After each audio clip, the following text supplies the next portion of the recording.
ಟಿಪ್ಪು ಸುಲ್ತಾನ್ ಕೇವಲ ಒಬ್ಬ ರಾಜಕೀಯ ವ್ಯಕ್ತಿ ಅಲ್ಲ, ಅವರು ಕನ್ನಡ ಸಾಹಿತ್ಯದ ಒಂದು ಭಾಗ, ಕನ್ನಡ ರಂಗಭೂಮಿಯ ಬಗ್ಗೆ ಒಂದು ಭಾಗ.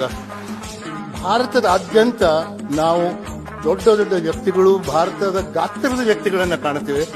ಆದರೆ ಕರ್ನಾಟಕದಲ್ಲಿ ಕಳೆದ 300 ವರ್ಷಗಳಲ್ಲಿ ಭಾರತದ ಗಾತ್ರದ ಆ ಮಹತ್ವ ಇರೋ ಒಬ್ಬನೇ ವ್ಯಕ್ತಿ ಅಂತಂದ್ರೆ ಟಿಪ್ಪು ಸುಲ್ತಾನ್.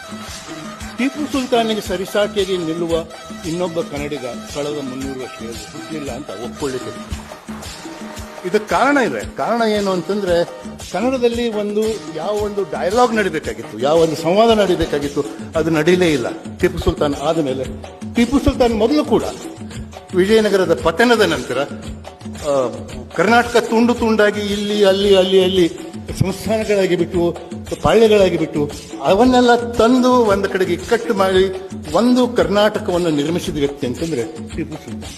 ಟಿಪ್ಪು ಸುಲ್ತಾನ್ ರಾಜ್ಯವನ್ನು ನಾವು ನೋಡಿದ್ರೆ, ಅವನ ಮ್ಯಾಪ್ ನೋಡಿಬಿಟ್ರೆ ನಮ್ಗೇನು ಅರ್ಥ ಆಗ್ತದೆ ಅಂತಂದ್ರೆ, ಇಂದಿನ ಈ ಕರ್ನಾಟಕದ ಗಡಿಗಳು ಮತ್ತು ಅವನ ರಾಜ್ಯದ ಗಡಿಗಳು ಎಷ್ಟು ಒಂದೇ ಆಗಿತ್ತು ಅಂತ.